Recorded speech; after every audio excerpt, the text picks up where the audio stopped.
નમસ્કાર મિત્રો, સ્વાગત છે તમારું ખેડૂત યોજના યુટ્યુબ ચેનલમાં। મિત્રો, આજના સમાચાર વિશે વાત કરતા પહેલાં જો તમે અમારી ચેનલમાં નવા છો તો નીચે લાલ કલરનું સબસ્ક્રાઇબ બટન આપેલું છે તેને દબાવીને બાજુમાં રહેલા ઘંટડી બટનને પણ દબાવી દેજો, જેથી મારા આવનારા તમામ વિડીયોની માહિતી તમને મળતી રહે।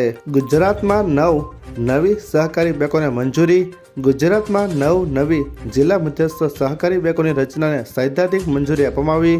પ્રવક્તા મંત્રીએ જણાવ્યું કે નાબાર્ડની ભલામણ મુજબ પંચમહાલ, સાબરકાંઠા, સુરત અને વડોદરા જેવી મોટી બેંકોના વિભાજનથી દાહોદ, અરવલ્લી, તાપી અને છોટા ઉદેપુર સહિતના જિલ્લાઓમાં નવી બેંકો બનશે।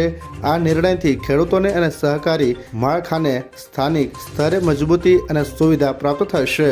ત્યારબાદના મહત્વના સમાચાર વિશે વાત કરીએ તો સોનું ગગડ્યું, ચાંદી ચમકી। આ અઠવાડિયે કિંમતી ધાતુઓના ભાવમાં મોટો ફેરફાર જોવા મળ્યો છે।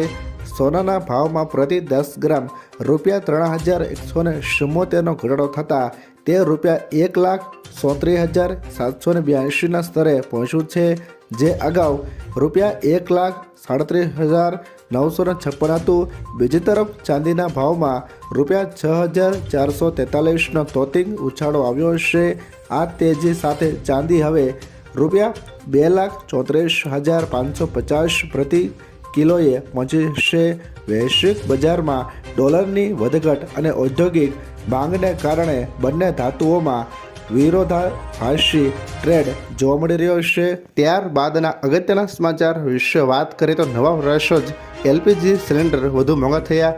નવા વર્ષ 2024ના પ્રથમ દિવસે જ તેલ કંપનીઓએ કોમર્શિયલ એલપીજી સિલિન્ડરના ભાવમાં ₹111નો તોતિંગ વધારો ઝીક્યો છે। આ નિર્ણય બાદ દિલ્હીમાં 19 કિલોનો સિલિન્ડર 1580.50ને બદલે હવે 1691.50 મળશે। જોકે રાહતની વાત એ છે કે ઘરેલું વપરાશના ગેસ સિલિન્ડરના ભાવમાં કોઈ ફેરફાર કરાયો નથી। આ ભાવ વધારો આજથી જ અમલમાં આવતા હોટેલ અને રેસ્ટોરન્ટના સંચાલકો પર બોજ પણ વધશે।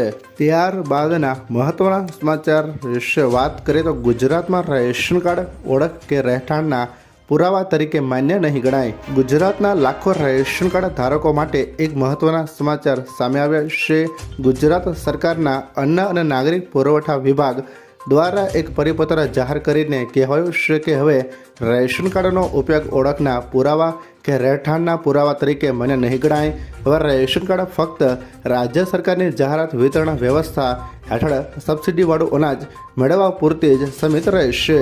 ગુજરાત સરકારના આ નિર્ણયને પગલે હવે બેંક ખાતું ખોલાવવામાં, મોબાઈલ સિમ કાર્ડ મેળવવા કે સરકારી યોજનાઓનો લાભ લેવા રેશન કાર્ડ રજૂ નહીં કરી શકાય। આ માટે નાગરિકોએ આધાર કાર્ડ, પાસપોર્ટ સાઇઝ ચૂંટણી કાર્ડ કે અન્ય માન્ય સરકારી દસ્તાવેજો ઉપયોગ કરવો પડશે। ત્યારબાદના મહત્વના સમાચાર વિશે વાત કરીએ તો હવે વારંવાર KYV કરાવવાની ઝંઝટ ખતમ। National highway authority of India એ 1 ફેબ્રુઆરી 2024થી ફાસ્ટેગ માટે KYV પ્રક્રિયા બંધ કરવાનો નિર્ણય લીધો છે। હવે નવી કાર, જીપ કે વાન ખરીદતી વખતે વાહન માલિકોએ લાંબી વેરિફિકેશન પ્રક્રિયામાંથી પસાર થવું નહીં પડે। બેંકો પોતે જ ડેટા વેરિફિકેશન કરશે, જેનાથી ટેગ એક્ટિવ કરવામાં થતી દેરી અટકશે। જૂના વાહન માલિકોને પણ વારંવાર અપડેટ કરવાની જરૂર રહેશે નહીં।